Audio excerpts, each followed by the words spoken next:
नमस्कार, स्वागत है आप सभी का कालचक्र में। मैं हूं विपनेश माथुर और मेरे साथ हैं प्रश्न कुंडली विशेषज्ञ पंडित सुरेश पांडे जी। पंडित जी, बहुत बहुत स्वागत है। धन्यवाद। मार्च में कब, किसको और कहां रहना होगा चौकन्ना, जानिए मार्च से जुड़ी हर सावधानी पंडित सुरेश पांडे जी की जुबानी। देखिए कालचक्र। जी हाँ, समस्याएं तो हर इंसान के जीवन में आती हैं, लेकिन ये बात भी सच है कि सावधानी ही हर समस्या का समाधान है। अगर समय रहते ही आपको संकट का अंदेशा हो जाए और आप सावधान हो जाएं, तो आने वाले कष्ट को आप काफी हद तक कम कर सकते हैं। तो दर्शकों की इसी चिंता को ध्यान में रखकर आज कालचक्र में पंडित जी आपको बताएंगे मार्च में 12 राशि वालों को कब और किन बातों से रहना है बहुत ज्यादा सावधान और किन बातों का रखना है बहुत ज्यादा ध्यान। तो ध्यान से देखिए आज का कालचक्र। इसके अलावा अगर कोई भी आपका प्रश्न है, कार्यक्रम के दौरान आप पंडित जी से कुछ भी पूछना चाहते हैं अपनी परेशानी के बारे में, अपने भविष्य के बारे में, तो आप हमें कॉल कर सकते हैं। हमारा नंबर जल्दी से आप नोट कर लीजिए। नंबर है हमारा 012066524415। कहते हैं जीवन का नाम ही सुख दुख है। तो जब हमारी जिंदगी में सुख होता है, खुशियां होती हैं, तो हम खुश होते हैं, लेकिन दुख आता है तो हम घबराने लगते हैं। लेकिन घबराना नहीं चाहिए, क्योंकि ये जिंदगी का ऐसा ही चक्र है, दोनों साथ साथ चलेंगे। लेकिन हाँ, कुछ समस्याओं का समाधान हो सकता है। उसी के बारे में पंडित जी आपको राशि अनुसार बताने जा रहे हैं। तो चलिए राशि अनुसार अपनी चर्चा की शुरुआत करते हुए सबसे पहले बात कर लेते हैं हम मेष राशि वालों की।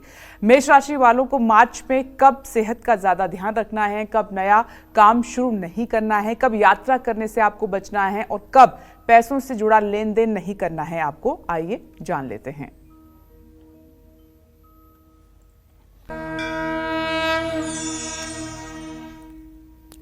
देखो विपनेश, ऐसा है जी कि ज्योतिष शास्त्र कहता है ग्रहा राज्यम प्रेक्षन्तिम ग्रहा राज्यम हरंत च ग्रहैर्व्याप्तम मिदम सर्व त्रैलोक्य सचराचरम। ये चराचर जगत जितना भी दृश्यमान है, जहाँ तक हम देख पाते हैं या जहाँ तक हम समझ पाते हैं, वहाँ तक ये चराचर जगत इन 9 ग्रहों के ही द्वारा संचरित हो रहा है। अगर किसी को ज्योतिष का चमत्कार समझना हो और ज्योतिष का गंभीरता से अध्ययन करना हो, तो आप ये पाएंगे कि किसी ग्रह की महादशा में, अंतरदशा में, प्रत्यंतर दशा में, सूक्ष्म दशा में, प्राण दशा में वो घटनाएं घटित होती हैं जो ज्योतिष शास्त्र कहता है।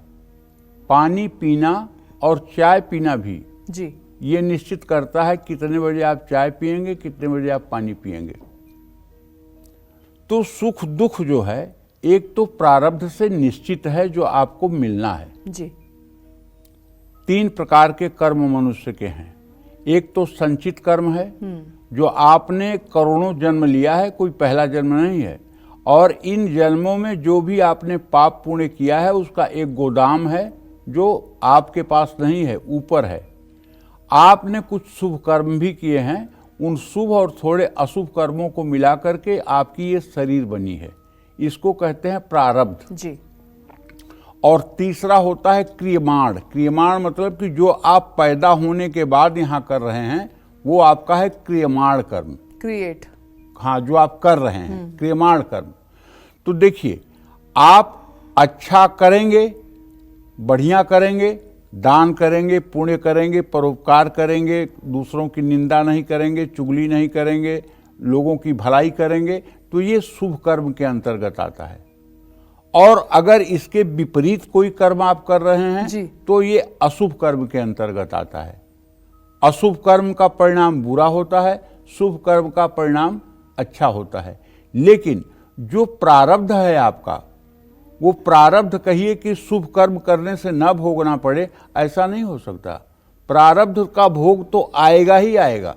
लेकिन कई बार लोग ऐसा बोलते हैं कि कितना अच्छा इंसान था जो इतनी जल्दी चला गया, लेकिन हाँ। यहाँ पे बहुत सारे लोग ऐसे हैं जो गलत काम करते हैं लेकिन वो खूब फल फूल रहे हैं। ऐसा नहीं, कैसे होता इस है? बात को मैं नहीं मानूंगा बेटा। आपकी इस बात से तो मैं 1% भी सहमत नहीं हूं कि गलत करने वाले फल फूल रहे हैं।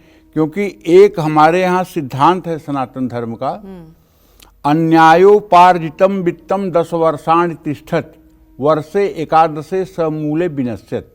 अन्याय से उपार्जित धन का सुख जो होता है वो 10 साल तक मिलता है। अन्याय से अगर आपने झूठ बोलकर राज्य प्राप्त कर लिया है तो पक्का है 11वें साल आपकी सत्ता चली जाएगी और आपके ऊपर मुसीबत की तलवार भी लटकेगी। 11वें साल आपको सत्ता नहीं मिलने वाली है, पक्की बात है। अगर आपने झूठ बोलकर फरेब करके सत्ता प्राप्त की है या राज्य प्राप्त किया है तो बस 10 साल तक, 11वां साल आपका नहीं साथ देने वाला है। तो इसलिए बुरा करने वालों का उत्थान होगा ये तो माना ही नहीं जा सकता है। बुरा करने वालों के साथ बुरा होगा, लेकिन भगवान की चक्की बहुत बारीक आटा पीसती है, इसलिए थोड़ा समय लग सकता है। इसलिए देखकर लोग कह सकते हैं कि हाँ भाई बुराई के रास्ते पर चलने वाले बहुत आगे निकलते जा रहे हैं, ये क्षणिक हो सकता है। लेकिन हकीकत तो ये है कि सच्चाई और ईमानदारी के रास्ते पर चलने वालों को चाहे जितना दुख मिले लेकिन उनका अंत अच्छा होता है जी। तो आज हम मेष राशि और मेष लग्न के जातकों को बताना चाहूंगा कि देखो भाई, आपको इस मार्च के महीने में कुछ सावधानियां बरतनी चाहिए। जैसे कारोबार में कोई बड़ा जोखिम न लें। जैसे आपका एक्सपोर्ट का बिजनेस है और आपको लेटर ऑफ क्रेडिट नहीं मिला हुआ है, आप क्रेडिट पर माल भेजना चाहते हैं तो ये आपके लिए नुकसान हो सकता है। और यदि आप व्यवसायी हैं तो आपको मंदी का सामना करना पड़ सकता है। काम में मामूली समस्याओं का भी सामना करना पड़ सकता है। आप पर काम का प्रेशर बढ़ सकता है। तो ऐसे में आपको पूरा पेशेंस और समझदारी से काम करना चाहिए। काम को कभी भी बोझ समझकर नहीं करना चाहिए। काम को हर समय आनंद समझकर करना चाहिए। इस महीने नौकरी या कारोबार में जुड़ा बड़ा फैसला आपको नहीं लेना चाहिए। जैसे आपको नौकरी चेंज करना है, आप सोच रहे हैं कि यहाँ से ज़्यादा पैकेज कहीं मिलेगी, लेकिन आप अगर जल्दबाजी करेंगे तो हो सकता है कि वो संस्था बहुत अच्छी ना हो, जहाँ आपको सैलरी ज़्यादा मिल रही है लेकिन आपका स्थायित्व वहाँ न हो पाए। इसलिए सोच समझ करके सहकर्मियों के साथ हर समय अच्छे संबंध बनाएं और जितना आप अपने खर्च पर नियंत्रण करेंगे उतना ही ज़्यादा आपका सुखी जीवन होगा। निवेश के मामले में कोई बड़ा कदम उठाने के पहले उस विषय के एक्सपर्ट से राय लेनी चाहिए। कोई बड़ा आर्थिक फैसला लेने से भी बचना चाहिए। अपने जीवन साथी की भावनाओं को समझना चाहिए। और हाँ, दुनिया का सबसे बड़ा कोई रोग है वो है शक की बीमारी। अगर आपके अंदर दूसरों के प्रति शक की बीमारी तभी होगी जब आप गंदे होंगे। अगर आप गंदे नहीं हैं तो आप किसी को गंदा सोच ही नहीं सकते हैं। जो गंदा होगा वही दुनिया को गंदा समझेगा। जो जैसा होगा सामने वाले को वैसा ही समझेगा। लाल चश्मा लगाने वाले को ही लाल दिखाई देता है, काला चश्मा लगाने वाले को काला ही दिखाई देता है। इसलिए आप अपने वैवाहिक जीवन में, अपने पारिवारिक जीवन में व्यर्थ में शक करने की बीमारी अगर है तो छोड़ दीजिए। बहुत लोगों को परिवार के ऊपर भी शक होता है और बेवजह का शक होता है कि मेरे ऊपर किसी ने जादू टोना कर दिया है, मेरे ऊपर किसी ने तंत्र मंत्र कर दिया है। ये भी एक प्रकार का शक है और इस शक के चपेट में जो आ गया फिर उसका इलाज संभव नहीं है। और यदि आप सफल हैं तो ये अहंकार छोड़ दीजिए कि मैं बहुत बड़ा हूं और मैं बड़ा सफल हूं, नहीं तो रिश्तों में दूरियां शुरू हो जाएंगी। पारिवारिक झगड़ों से बचना चाहिए। छोटी बातों को बड़ा न बनाना चाहिए। अपने बच्चों से और अपने पिता से रिश्ते सुधारने का हर समय प्रयास करना चाहिए। सेहत को लेकर लापरवाही नहीं बरतनी चाहिए। पुरानी बीमारियां फिर से उभर सकती हैं। और हाँ, गाड़ी चलाते समय ट्रैफिक के नियमों का पालन करना चाहिए। खान पान में सावधानी बरतनी चाहिए। मानसिक तनाव से बचना चाहिए। जब भी आपको टेंशन हो, निगेटिविटी आए, मेरा कहना मानो, आप अपने दांतों को भींच करके और 10 बार बोलिए सीताराम सीताराम सीताराम सीताराम सीताराम। आप देखिए आपका गुस्सा भी गायब हो जाएगा, तनाव भी गायब हो जाएगा। योग और प्राणायाम, देखिए मैं अपने सभी दर्शकों से यही कहता हूं कि आपको सूर्य को अर्घ्य देना और प्राणायाम करना ये नित्य करना चाहिए। ये इसलिए कहता हूं ना कि गीता महात्म्य में लिखा हुआ है, गीता अध्ययनशीलस्य प्राणायाम परस्य च नैवं सन्ति हि पापानि पूर्व जन्म कृतानि च। मतलब पूर्व जन्म के कर्मों का नाश अगर करना है, पूर्व जन्म के बुरे प्रारब्ध को अगर टालना है आपको, तो आपको प्राणायाम करना चाहिए और गीता का अध्ययन करना चाहिए। एकदम पक्की बात है, कील ठोक के कहता हूं, कोई माई कलाल इसे गलत प्रूव नहीं कर सकता।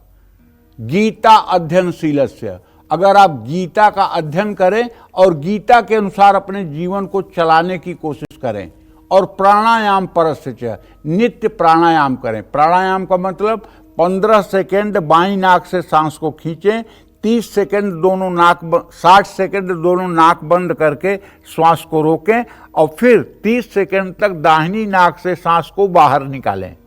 ये 1 मिनट 45 सेकेंड एक श्वास में। और नाभि पर भगवान विष्णु का ध्यान करें, नीला कमल है 6 पंखुड़ियों वाला, उस पे भगवान विष्णु का ध्यान करें।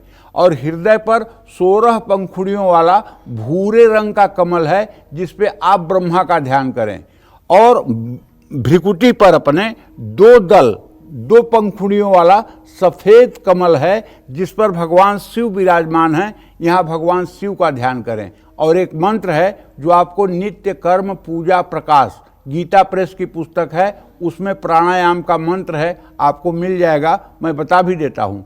ओम भू ओम भुवः ओम स्वः ओम मः ओम जनः ओम तपः ओम सत्यम ओम तत्सवितुर्वरेण्यं भर्गो देवस्य धीमहि धियो यो नः प्रचोदयात् ओम आपो ज्योतिरसो अमृतम ब्रह्म भूर्भुवः स्वरोम।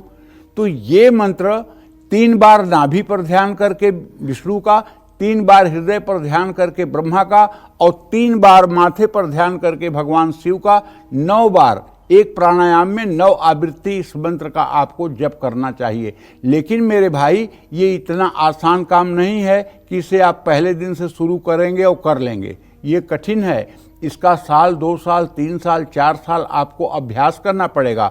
और जिस दिन आपका अभ्यास सिद्ध हो जाएगा उस दिन आपके जीवन के आधे दुख और आपकी आधी परेशानियां अपने आप खत्म हो जाएंगी। ये प्राणायाम 5 बार करना चाहिए, सूर्योदय के समय करना चाहिए, पूर्व दिशा में मुंह करके करना चाहिए, स्नान करके करना चाहिए और तनाव रहित होकर करना चाहिए। अपनी गलत आदतों पर नियंत्रण रखें। और उपाय मैं आपको बता रहा हूं, किसी एक मंदिर में रोज जाने का नियम बना लीजिए। सूर्य को अर्घ्य देने के बाद, प्राणायाम करने के बाद सीधे मंदिर जाइए 2 मिनट के लिए। अपने माथे पर रोज केसर का तिलक लगाइए, जल में कुमकुम मिला करके सूर्य को जल दिया करिए। और हाँ, कलिकाल है भैया, बिना पैसे दुनिया में 2 ही बड़े, 1 रुपया 1 राम। राम से मुक्ति मिलेगी, रुपया से सब काम। या तो राम को भज लो या तो रुपया भज लो, तीसरा कोई काम मत करो। दुनिया में 2 ही बड़े, 1 रुपया 1 राम। राम से मुक्ति मिलेगी, रुपया से सब काम। तो लक्ष्मी की उपासना करें, क्योंकि दरिद्रता से बढ़कर कोई कोढ़ नहीं है। और हनुमान चालीसा का रोज सुबह शाम पाठ करते रहिए। जय मां विंध्यवासिनी। चलिए, इसी क्रम में आगे बढ़ते हुए हम वृषभ राशि की बात करते हैं। वृषभ राशि वालों को मार्च में किन बातों का खास ध्यान रखना है, मार्च में किस समय नहीं लेने हैं जरूरी फैसले, साथ ही मार्च में किस समय इन्हें कारोबार में धोखा मिल सकता है, आइए जान लेते हैं।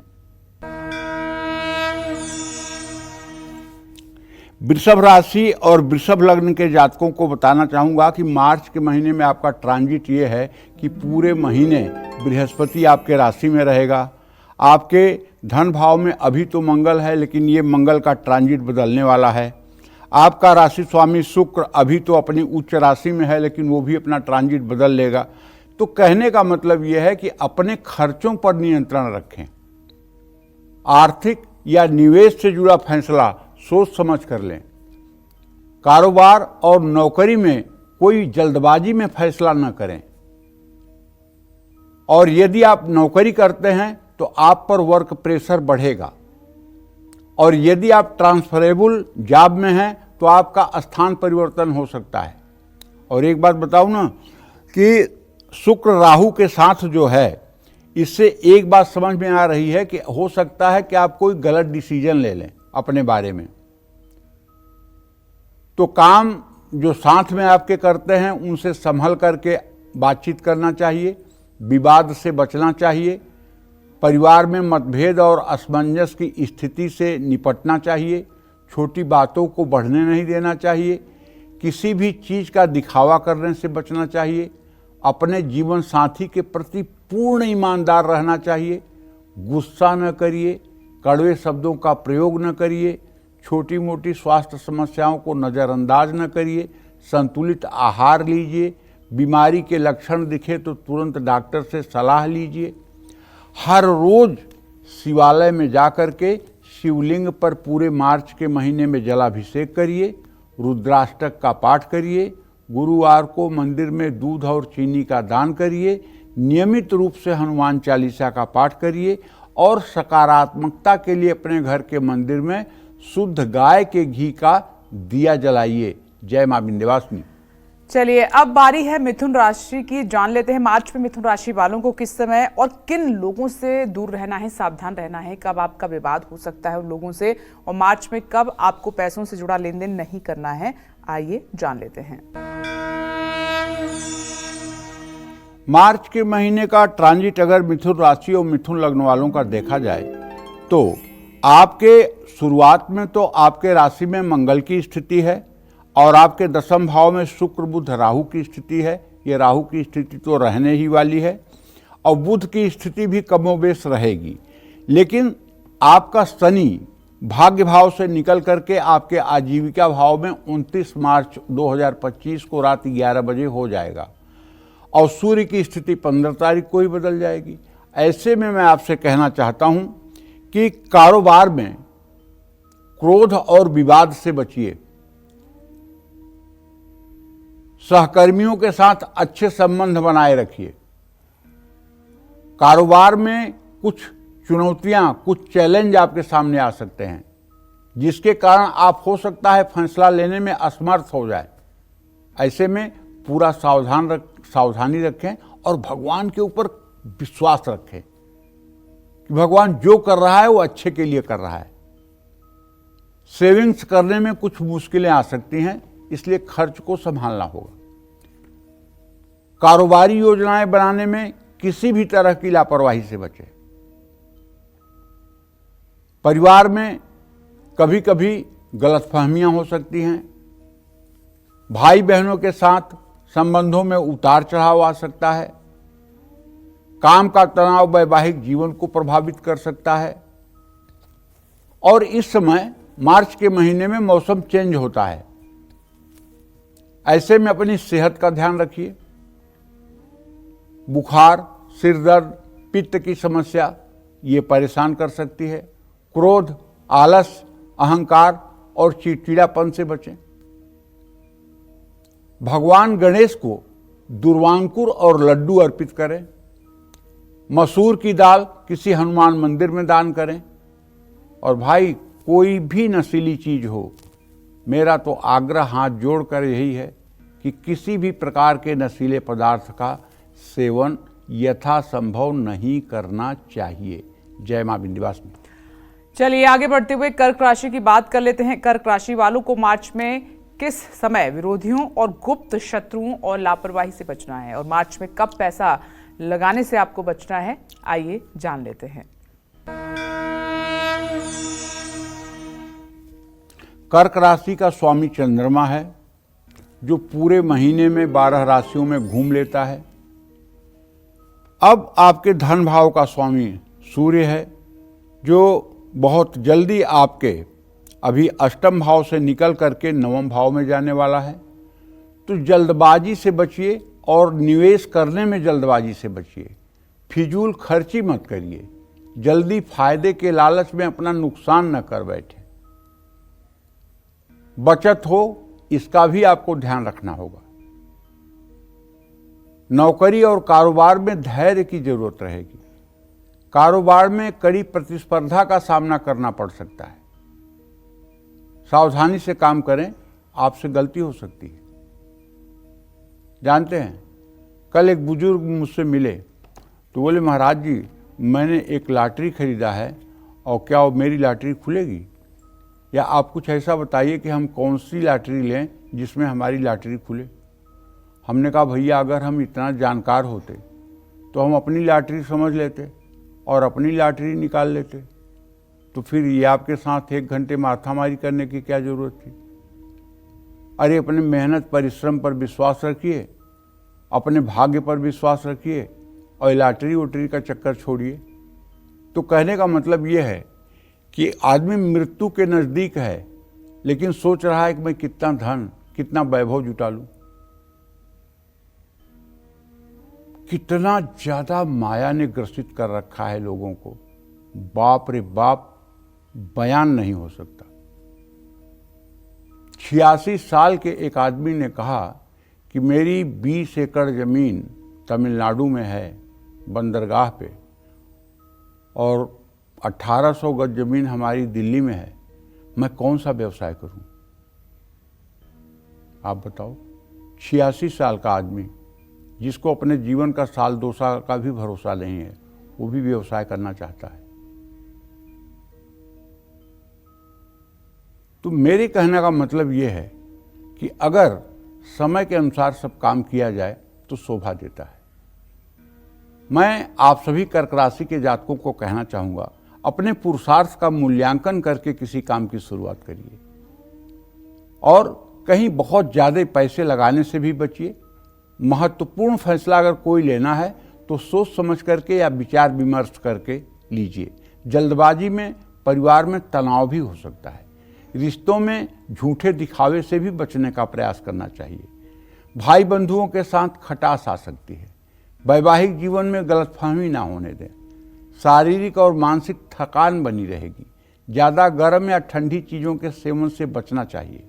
भरपूर नींद लीजिए, और अगर जरा सा भी कोई स्वास्थ्य संबंधी समस्या है तो आपको जरूर निश्चित रूप से डॉक्टरों से सलाह लेना चाहिए। यदि आप प्रतियोगी परीक्षा, अब जैसे नीट की परीक्षा, IIT की परीक्षा या फिर मतलब UPSC की परीक्षा में अगर आप सम्मिलित होना चाहते हैं और आप कर्क राशि के जातक हैं, तो मेरा आपसे निवेदन है, 5 मिनट लगेगा, केवल 5 मिनट सुबह, 5 मिनट शाम, गणेश अथर्व शीर्ष का पाठ आप करना शुरू कर दीजिए। और गणेश जी से बस एक प्रार्थना करिए कि हे गणेश जी, आप मेरे बुद्धि स्वरूप में मेरे अंदर प्रतिष्ठित हो जाएं, क्योंकि गणेश जी बुद्धि के अधिष्ठाता हैं। तो शिव चालीसा का पाठ करें, सूर्य भगवान को नियमित रूप से कुमकुम मिला हुआ जल चढ़ाएं, माँ दुर्गा के मंदिर में दर्शन पूजन करें, सफ़ेद चंदन और केसर का तिलक अपने माथे पर लगाएं। इससे निश्चित रूप से आपका मार्च का महीना अच्छा व्यतीत होगा। जय मां विंध्यवासिनी। 12 राशि वालों को मार्च में किन चीजों से सावधान रहना है, कब यात्रा करने से बचना है, साथ ही मार्च में कब धोखे, दुर्घटना, विवाद और नुकसान का योग बन रहा है, यही आज कालचक्र में पंडित सुरेश पांडे जी आपको बता रहे हैं। तो अपनी चर्चा को आगे बढ़ाते हुए बात कर लेते हैं सिंह राशि वालों की। सिंह राशि वाले मार्च में किस समय मुश्किल में फंस सकते हैं, किस समय इन्हें सेहत पर ज्यादा ध्यान देना है और मार्च में कब बड़ा मौका इनके हाथ से जा सकता है, आइए जान लेते हैं।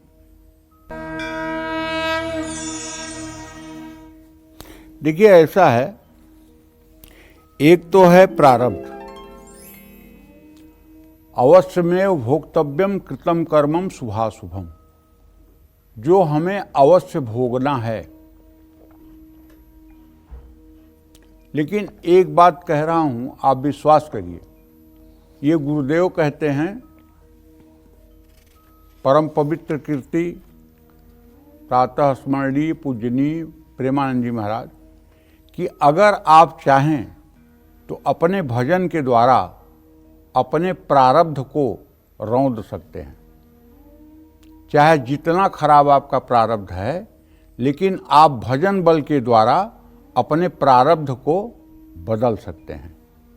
लेकिन वो ये भी कहते हैं कि जब तक आपके पास भजन नहीं होती है, तब तक तब तक आप प्रारब्ध को नष्ट करना चाहते हैं।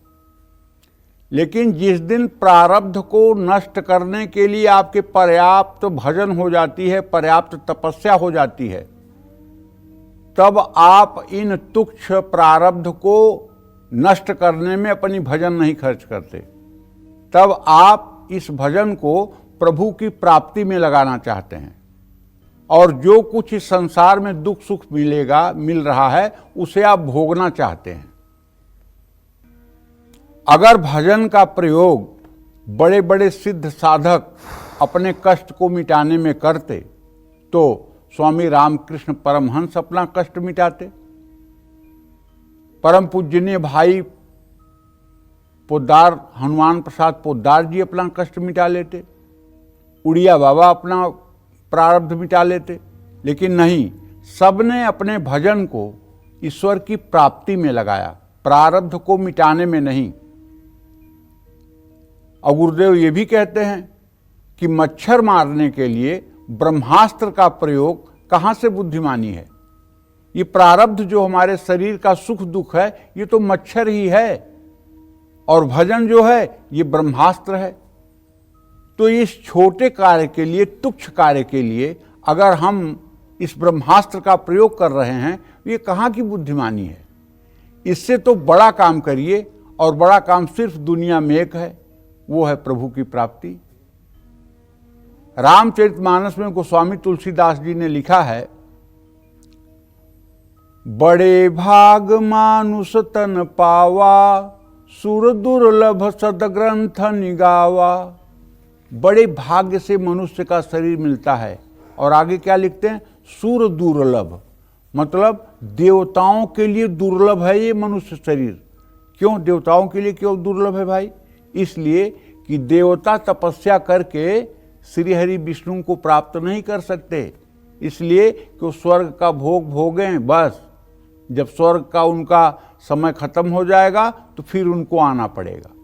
लेकिन मनुष्य चाहे तो तप करके, नियम संयम से रह के, गुरु सेवा करके, अनुशासन में रह के, धर्म का डर, गुरु का डर और भगवान का डर अपने मन में रख करके वो साक्षात ईश्वर को प्राप्त हो सकता है। इसीलिए सूर दुर्लभ कहा गया, सूर दुर्लभ सदग्रंथ निगावा, इसीलिए इसको सूर दुर्लभ कहा गया है। तो अगर हम अपना चरित्र पवित्र रखें, अपना खान पान पवित्र रखें, अपनी सोच पवित्र रखें, तो निश्चित रूप से बड़ी परेशानी भी ठीक हो सकती है। हाँ, अब सिंह राशि के जातक जरूरत से ज़्यादा मेहनत करेंगे इस महीने, और इस महीने आप खुद से असंतुष्ट रह सकते हैं। जल्दी विचार बदलने से आपको परेशानी भी हो सकती है, क्योंकि सूर्य की स्थिति बदल रही है। जल्दबाजी में आप कहीं निवेश न करें और किसी तरह का जोखिम न लें। कार्य क्षेत्र में जिम्मेदारियां बढ़ने से थकान महसूस होगी, तनाव भी होगा। एक समय पर एक ही काम पर फोकस करें, आपका कारोबार थोड़ा सा अस्थिर हो सकता है। आर्थिक मामलों में कुछ रुकावटें आ सकती हैं, बचत करने में भी मुश्किलें आ सकती हैं। किसी भी नए निवेश से बचना होगा। पिछले महीने की बचत को खर्च ना करें और संभल कर रहें। परिवार में मामूली विवाद हो सकता है। गलतफहमियां और कहासुनी से बचने के लिए शांतिपूर्वक बात करें। वैवाहिक जीवन में नोक झोंक हो सकती है। जीवन साथी के सेहत का ध्यान रखें, उनका आत्मविश्वास कम होने ना दें। गुस्सा ना करें, सहनशील बनें और समझदारी दिखाएं। सेहत में उतार चढ़ाव संभव है। तापमान में बदलाव के कारण सिर दर्द, बुखार या शरीर में दर्द संभव है। सेहत को लेकर किसी भी तरह की लापरवाही से बचें। रविवार को नमक का सेवन बिल्कुल ना करें। हर दिन उगते हुए सूरज को जल अर्पित करें। ओम घृणित सूर्याय नमः छोटा मंत्र है, या ओम ब्रह्म स्वरूपिणे सूर्य नारायणाय नमः, इस मंत्र को 3 बार बोलते हुए सूर्य को अर्घ्य दें। आदित्य हृदय स्तोत्र का नित्य प्रातः पाठ करें। जय मां विंध्यवासिनी। चलिए आगे बढ़ेंगे, कन्या राशि की बात कर लेते हैं। कन्या राशि वालों को मार्च में किस समय पैसों से जुड़ा कार्य नहीं करना है और किस समय विवाद हो सकता है। मार्च में किस समय सेहत का ज्यादा ध्यान रखना है और कब सावधान आपको रहना है, आइए जान लेते हैं। कन्या राशि में केतु की स्थिति पूरे महीने, 7वें भाव में राहु पूरे महीने सूर्य ट्रांजिट बदल करके चला जाएगा आपके 7वें भाव में। ऐसे में भाई मैं साफ साफ आपसे कहना चाहता हूं कि देखिए, आपके अंदर पहली बात दूरदर्शिता का अभाव तो मैं नहीं कह सकता, लेकिन जल्दबाजी बहुत रहती है और किसी काम में तुरंत आप खुश हो जाते हैं, तुरंत आप नाराज हो जाते हैं। इस अपने स्वभाव को मार्च महीने में जरा आप बदलिए और कोई बड़ा रिस्क मत लीजिए। कहीं बहुत ज़्यादा पैसा लगाने की स्थिति है तो उससे भी बचिए। ऐसा कोई वादा किसी से न करिए जिसे आप पूरा न कर पाइए। सहकर्मियों से या सीनियर्स के साथ वाद विवाद से बचिए। आपकी प्रतिष्ठा को कोई नुकसान पहुंचाने की कोशिश कर सकता है। कार्य क्षेत्र में किसी भी तरह के विवाद से बचिए। नौकरी में अनचाहा स्थानांतरण हो सकता है। कोई नया निवेश आपको नहीं करना चाहिए, नहीं तो नुकसान संभव है। बचत को सुरक्षित रखने का प्रयास करिए। सतर्क रहेंगे तो आर्थिक नुकसान होने की संभावना है। अगर आप अलर्ट रहेंगे तो संभावना नहीं है। अगर आप अलर्ट नहीं रहेंगे तो नुकसान होने की संभावना बनेगी। परिवार में किसी भी तरह की गलतफहमी ना होने दें। प्यार से मामले को सुलझाने का प्रयास करें। किसी भी व्यर्थ के विवाद से खुद को दूर रखें। अपने रिश्तों के प्रति ईमानदार रहें। मर्यादापूर्वक व्यवहार रिश्ते संभाल सकता है। अनियमित ब्लड प्रेशर आपको परेशान कर सकता है। बीमार हैं तो अपनी नियमित जांच कराएं, टालें नहीं। चोट लगने या दुर्घटना होने की संभावना है। यात्रा में सावधानी रखें। गाय को गेहूं की रोटी और गुड़ खिलाएं। भगवान गणेश की पूजा करें। कुबेर देवता के मंत्रों का जप करें। सुख और शांति के लिए शाम के समय घर में एक घी का दिया रोज जलाएं। माँ दुर्गा की पूजा उपासना करें। भगवान विष्णु को तुलसी अर्पित करें और हो सके तो नारायण कवच का पाठ कर लिया करें। जय माँ विंध्यवासिनी। आगे बढ़ते हुए तुला राशि वालों की बात कर लेते हैं। तुला राशि वालों को मार्च में कब नहीं लेने हैं बड़े फैसले, साथ ही मार्च में कब गुस्से, लालच और विवादों से भी बचना है, आइए जानते हैं। मार्च महीने में तुला राशि और तुला लग्न के लोगों से बताना चाहूंगा कि यह महीना आपका निवेश करने के लिए बिल्कुल ठीक नहीं है, क्योंकि शुक्र की जो स्थिति है 6ठे भाव में, उससे नुकसान की संभावना ज्यादा दिखाई दे रही है। पैसा उधार लेने से और देने से दोनों से बचें। फिजूल खर्ची रोकने का प्रयास करें। बजट बनाकर चलना बहुत जरूरी है। कारोबार में किसी तरह का जोखिम न उठाएं। ऑफिस में सभी अपने संबंधों को सुधारिए। सीनियर के साथ किसी भी विवाद में ना पड़ें। परिवार में गलतफहमियां हो सकती हैं। बात से विवाद सुलझाने का प्रयास करें। मानसिक तनाव से बचने के लिए खुद को शांत रखें। नकारात्मक विचारों को मन में ना आने दें। पेट, सिरदर्द और नसों से संबंधित दिक्कत हो सकती है। हल्का और संतुलित आहार लें। पानी ज़्यादा पिएं। अनियमित रक्तचाप से पहले से ही परेशान हैं तो अपना ध्यान रखें। गणेश अथर्व शीर्ष या कनक धारा स्त्रोत का पाठ करें। श्री यंत्र घर में स्थापित करके हर रोज पूजा करें। कन्या पूजन करें। कन्याओं को खीर खिलाएं। ये सब उपाय आपके जीवन को बदल कर रख देंगे और आपका जीवन मंगलमय हो जाएगा। जय मां विंध्यवासिनी। और अब बारी है वृश्चिक राशि की। वृश्चिक राशि वालों को मार्च में किस समय यात्रा करने से बचना है, कब संभलकर बात करनी है, आइए जान लेते हैं। देखिए, वृश्चिक राशि पर अभी 29 मार्च 2025 रात 11 बजे तक शनि की ढैया तो रहने ही वाली है। तो अभी तो भाई एकदम निश्चिंत आप नहीं हो सकते हैं। तो मैं ये कहूँगा कि उतरती हुई ढैया आपसे कोई गलत डिसीजन भी करवा सकती है। तो कोई नया निवेश जिसके बारे में आप एक्सपर्ट नहीं हैं, उसमें आपको कोई नया निवेश या किसी के कहने में बिना बहुत जांच पड़ताल के किसी प्रॉपर्टी वगैरह में पैसा नहीं लगाना चाहिए। बिना सोचे समझे फैसला नहीं लेना चाहिए। हाँ, अगर आप नौकरी करते हैं तो आपके साथ पार्शियलिटी हो सकती है। आपको प्रमोशन के लिए निराश होना पड़ सकता है।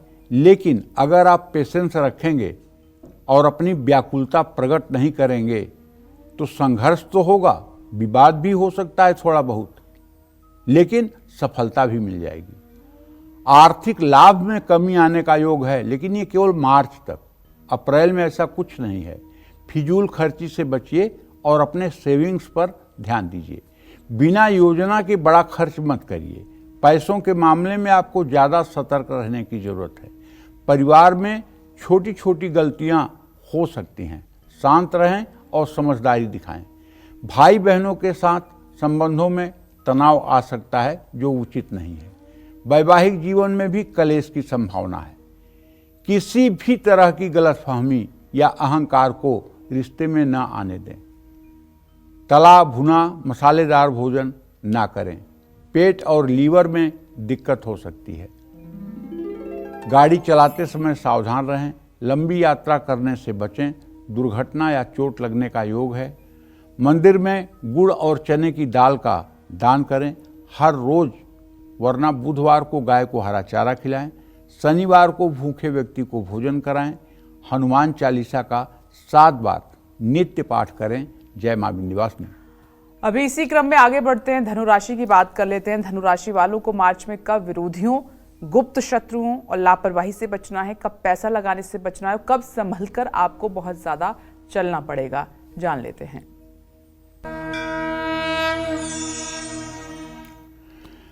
धनु राशि से तृतीय भाव में अभी तो सूर्य शनि की स्थिति है, लेकिन ये ट्रांजिट मार्च के ही अंत तक बदल जाएगा। चतुर्थ भाव में सूर्य, बुध और राहु की स्थिति है। इसमें राहु तो रहेगा, बाकी ट्रांजिट बदलेगा। लेकिन आपके छठे भाव में बृहस्पति इस बात का संकेत कर रहा है कि आप अपने व्यवसाय में किसी तरह का रिस्क न लें। काम का बोझ बढ़ने से आपको तनाव हो सकता है। नौकरी करते हैं तो काम में लापरवाही न करें। किसी भी महत्वपूर्ण निर्णय में जल्दबाजी बड़े नुकसान को दे सकती है। बचत संभालिए, खर्चों पर नियंत्रण रखिए। सुख सुविधाओं पर ज्यादा खर्च होने की संभावना है। बहुत सोच समझकर और सलाह लेकर ही निवेश करें। वैवाहिक जीवन में बेवजह के विवादों से बचें।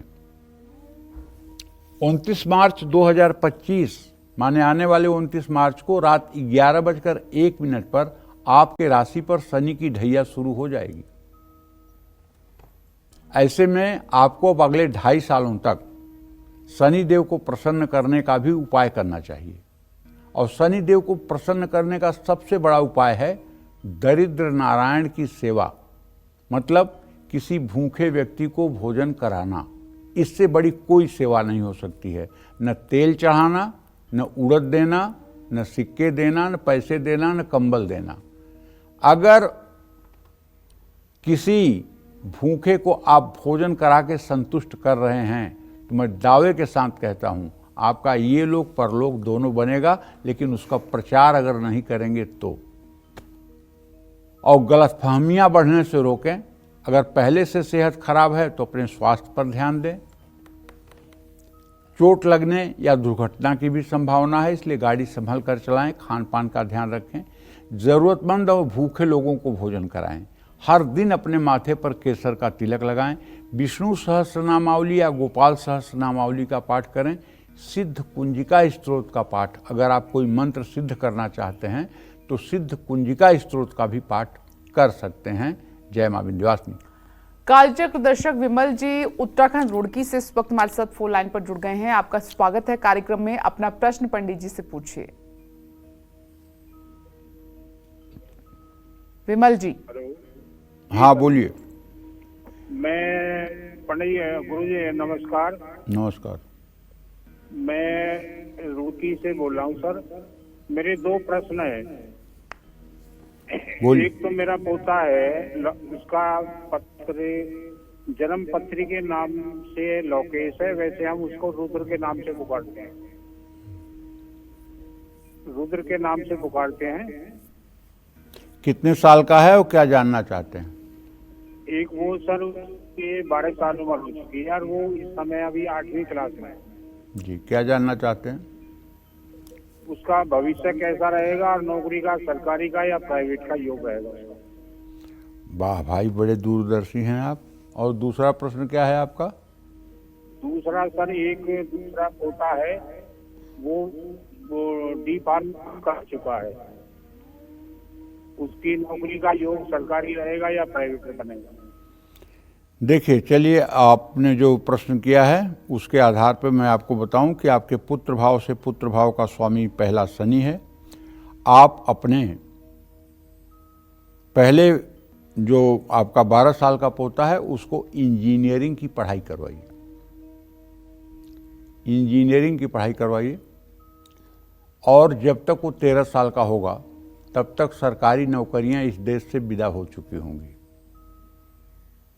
13 साल आने वाले में केवल 2-3 विभाग सरकार के बचेंगे, बाकी सबका प्राइवेटीकरण हो चुका होगा। इसलिए बहुत ज़्यादा अपना भजन मत खराब करिए, बढ़िया तैयार करिए उसको, अच्छा इंजीनियर बनाइए। इंजीनियर बनने का योग बहुत अच्छा है। और जो लड़का फार्मेसी की पढ़ाई किया है उसके लिए ज़्यादा अच्छा है कि वो अपना दवाइयों से रिलेटेड कोई काम करे। नौकरी में कोई उसका बहुत अच्छा भविष्य नहीं होगा। अगर वो मेडिकल से रिलेटेड अपना कोई व्यवसाय करे, कोई प्रोफेशन करे, तो उसमें उसको अच्छी सफलता मिल सकती है। जय मां विंध्यवासिनी। चलिए अब जल्दी से बात करते हैं मकर राशि वालों की। मकर राशि वालों को मार्च में किस समय पैसों से जुड़ा लेन देन नहीं करना है, किस समय विवादों से बचना है, किस समय सेहत का ज्यादा ध्यान रखना है और कब सावधान रहना है, आइए जान लेते हैं।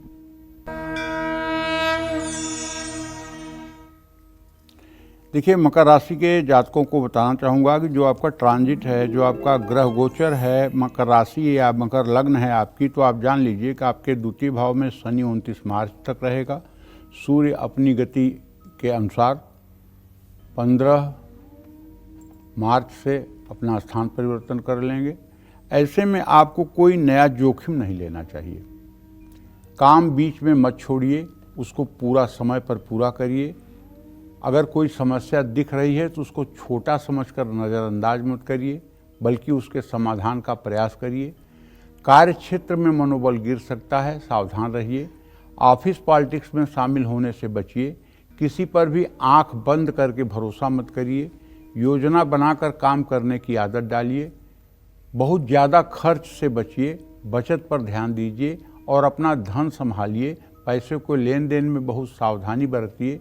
पूरी जानकारी के बाद और सलाह लेकर के ही निवेश करें। परिवार में किसी भी प्रकार के मतभेद या मनमुटाव से बचें। आग बिजली के उपकरणों से सावधान रहें। छोटे पारिवारिक विवादों को बढ़ने से रोकें। खान पान को संतुलित रखें। पहले से कोई स्वास्थ्य समस्या है तो डॉक्टर से सलाह जरूर लें। दुर्घटनाओं से बचने के लिए गाड़ी संभल कर चलाएं। आप अगर कंपटीशन का एग्ज़ाम देना चाहते हैं और मकर राशि के हैं, तब तो गणेश अथर्वशीर्ष का पाठ और विष्णु सहस्रनामावली का पाठ करना चाहिए। और यदि आप व्यवसायी हैं तो आपको शाम को चाहे रात में 8 बजे ही सही सुंदरकांड का पाठ करना चाहिए। मंदिर में दूध चावल का दान करना चाहिए। कन्याओं को कुछ मिठाई खिलानी चाहिए। शनिवार को बंदर को चना खिलाना चाहिए। पीपल के पेड़ में जल के साथ काले तिल शनिवार को अर्पित करना चाहिए। इससे आपके जीवन में सकारात्मक परिवर्तन दिखाई देगा। जय मां विंध्यवासिनी। अब हम बात करेंगे कुंभ राशि की। कब रहना है इन्हें मार्च में सावधान और कब नहीं करना है निवेश, आइए जान लेते हैं। देखिए, अगर आपकी कुंभ राशि है तो आप जान लीजिए कि आपके राशि में अभी तो सूर्य और शनि की युति है और 7.5 भी चल रही है। तो भाई, समय तो बुरा नहीं है, लेकिन सावधानी तो बरतनी पड़ेगी। फैसले लेने में या तो आप संकोच करेंगे या आपसे कोई गलती हो सकती है। किसी ऐसे व्यक्ति से सलाह न लें जो खुद ना समझ हो। मुनाफे के लालच में किसी भी तरह का जोखिम न लें। अपने शब्दों का चयन बहुत सोच समझ कर करें। अब शब्दों से कार्य क्षेत्र में विवाद हो सकता है। गुस्से में आकर कोई फैसला न लें, इससे नुकसान हो सकता है। आर्थिक मामलों में ध्यान से खर्च करें और बचत करने की कोशिश करें। आपके पास जो भी धन है उसको संभाल कर रखें। समझदारी से और सलाह लेकर निवेश करने से लाभ होगा। घर में किसी भी तरह से विवाद से बचने की कोशिश करें। भाई बहनों के साथ मतभेद हो सकते हैं, उसको जल्द सुलझाने की कोशिश करें। वैवाहिक जीवन में पार्टनर की सेहत पर असर पड़ सकता है। मौसम में बदलाव के कारण सिर दर्द, आंखों में जलन या बुखार हो सकता है। कोई स्वास्थ्य समस्या दिखे तो तुरंत डॉक्टर से संपर्क करें। सेहत को लेकर किसी भी तरह की लापरवाही भारी पड़ सकती है। गणेश चालीसा या बजरंग बाण, शिव महिमन स्तोत्र का पाठ करें। मांसाहारी भोजन, नशीली चीज़ें और आपत्तिजनक व्यवहार से दूरी बनाएं। नीम के पेड़ में हर रोज़ जल चढ़ाएं। पूजा घर में तिल के तेल का दिया जलाएं। जय मां विंध्यवासिनी। वंदना जी सासाराम बिहार से इस वक्त हमारे साथ फोन लाइन पर जुड़ गई हैं। आपका स्वागत। अपना सवाल पंडित जी से पूछिए। प्रणाम पंडित जी। जय मां विंध्यवासिनी। जय मां विंध्यवासिनी बेटा।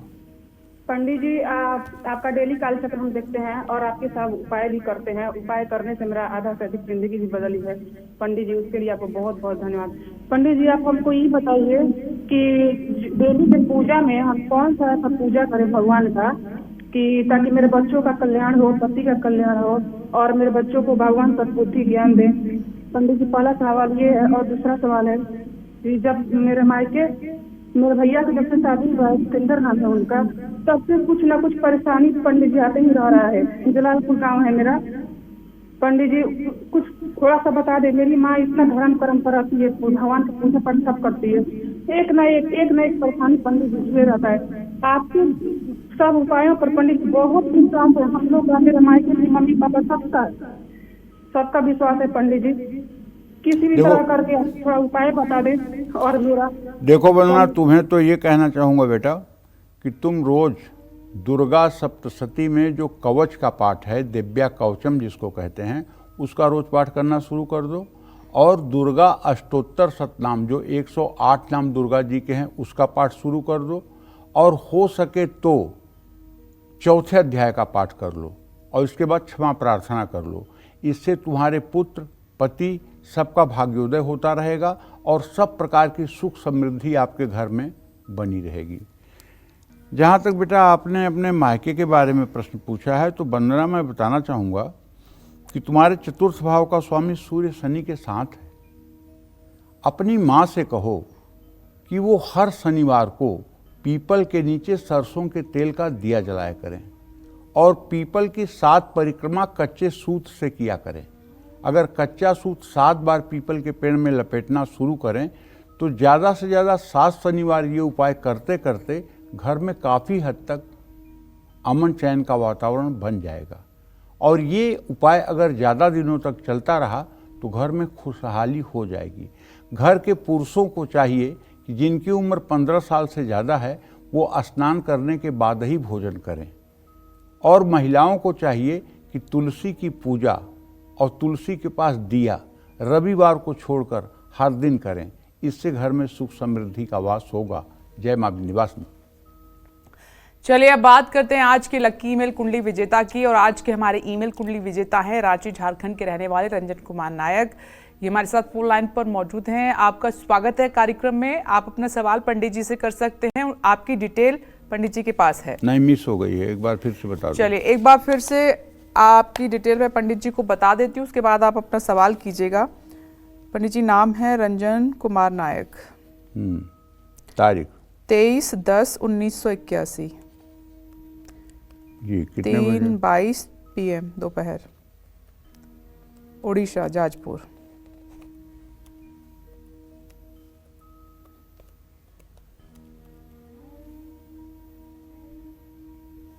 हाँ। रंजन जी अब आप सवाल अपना कर सकते हैं। पंडित जी नमस्कार, जय जगन्नाथ। हाँ, जय जगन्नाथ भैया। हाँ, मैं पूरी उड़ीसा से मैं निवासी हूँ, जाजपुर में जपाईदा वैसे। पंडित जी मैं आपका प्रोग्राम को हर दिल से देख रहा हूँ और बहुत सारा चीज में जिंदगी में सीखने को मिला जो मैं बहुत एक्सपेक्ट नहीं किए थे। मैं बहुत सारा चीज में, किंतु मैं जिंदगी में बहुत सारा पुराना पोथी में पढ़ाई किया हूँ, किंतु आपसे इतना नॉलेज ज्ञान मिला, मैं मैंने एक्सपेक्टेशन बाहर में। अब मेरा प्रॉब्लम पंडित जी है जो मैं एक अभी गवर्नमेंट कंपनी में नौकरी कर रहा हूँ। वो कैरियर मेरा इतना खराब सिचुएशन में चला, 30 महीने हुआ सैलरी नहीं मिला और तो मतलब 7-8 साल में कोशिश कर रहा हूँ नौकरी छोड़ने के लिए, किंतु मुझे ऐसा लग रहा है कि खाने का सामान मेरे सामने है, मैं खा नहीं पा रहा हूँ। हाँ, उठा तो मुंह तक नहीं पहुँच पा रहे, कुछ ना कुछ प्रॉब्लम होकर डिस्टर्ब हो जाता है। और दूसरा सवाल पंडित जी, मेरा फैमिली लाइफ में तो परिवार के लिए सब कुछ किया हूँ। मैं परिवार के लिए मैं यही सोचा हूँ, मतलब मेरा भाई का बेटा हो, मेरा भाई हो, मेरा मम्मी हो, मेरा भाभी हो, सबके लिए मैं बहुत कुछ किया हूँ। क्योंकि मैं यही सोच के जो मैं परिवार से मतलब यदि आप दूसरा को सुख रखेंगे, खुद सुख रहेंगे। क्योंकि अभी सब मुझे डाउट में देख रहा है, डाउट का नजर में देख रहा है।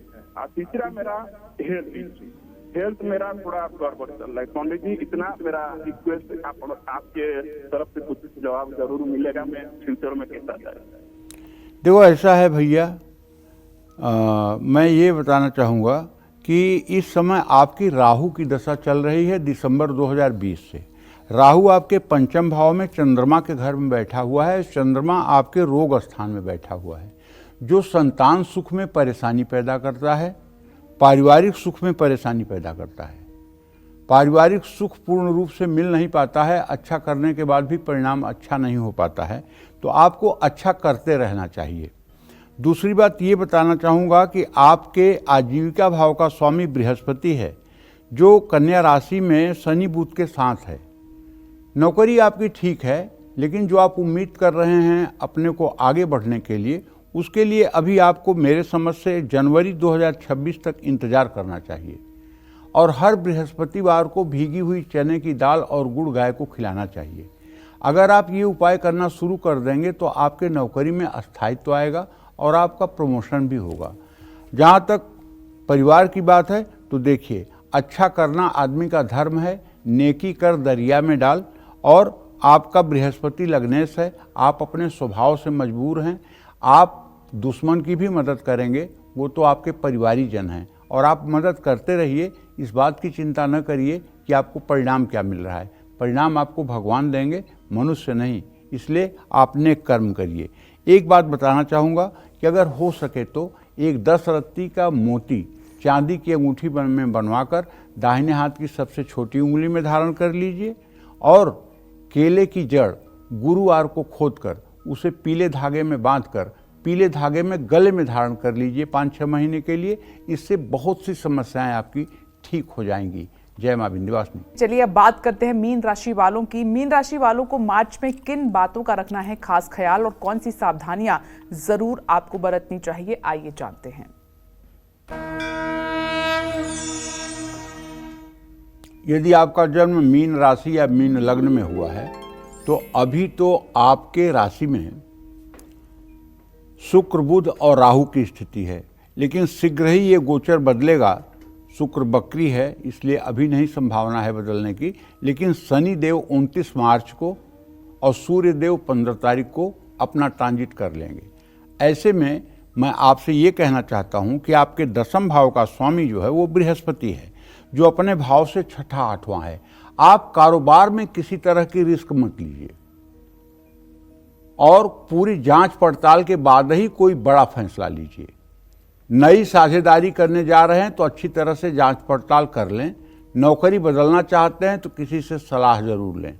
मीन राशि को बचत करने में मुश्किलों का सामना करना पड़ सकता है। ऐसा मैं इसलिए कह रहा हूं कि मंगल की स्थिति ठीक नहीं है। आमदनी का कुछ हिस्सा बचाने की आदत डालिए। समझदारी से खर्च और निवेश करिए। घर में उपकरण खराब होने या टूट फूट की मरम्मत कराने में पैसा बहुत खर्च हो सकता है। पारिवारिक जीवन में असहमति और झगड़े हो सकते हैं। छोटे मुद्दों को बड़े बनने से रोकें, चिड़चिड़ापन बढ़ सकता है। तनाव में ना आएं। विचारों में मेल होने से वैवाहिक जीवन में कड़वाहट विचारों में मेल जब नहीं होगा तो वैवाहिक जीवन में बेवजह कड़वाहट आएगी। अपने जीवन साथी पर थोड़ा भरोसा रखें। सिर दर्द और थकान के कारण आप परेशान रहेंगे। चोट लगने या दुर्घटना होने की संभावना है। लंबी दूरी की यात्रा ना करें। सेहत बिगड़ने या दस्तावेज खोने की संभावना है। सावधानी से गाड़ी चलाएं। जिनको पहले से हार्ट प्रॉब्लम है वो अपना ध्यान रखें। बरगद के पेड़ की जड़ में मीठा दूध चढ़ाएं। भगवान सूर्य की उपासना करें। अपने माथे पर हल्दी का टीका लगाएं। नारायण कवच या शनि स्तोत्र का पाठ करें। जय मां विंध्यवासिनी। तो देखिए, मार्च महीने की भविष्यवाणी लगातार पंडित जी कर रहे हैं और राशि अनुसार भी आपको उपाय बता रहे हैं ताकि आपका ये महीना अच्छा बीते, शुभ रहे। पंडित जी बहुत बहुत धन्यवाद। धन्यवाद। उम्मीद करते हैं कि आज का हमारा विषय आपको बहुत पसंद आया होगा। कल फिर एक नए विषय और आपकी परेशानियों को दूर करने के लिए ढेरों उपाय लेकर आएंगे हम पंडित सुरेश पांडे जी के साथ। तब तक कालचक्र की टीम को दीजिए इजाजत। नमस्कार।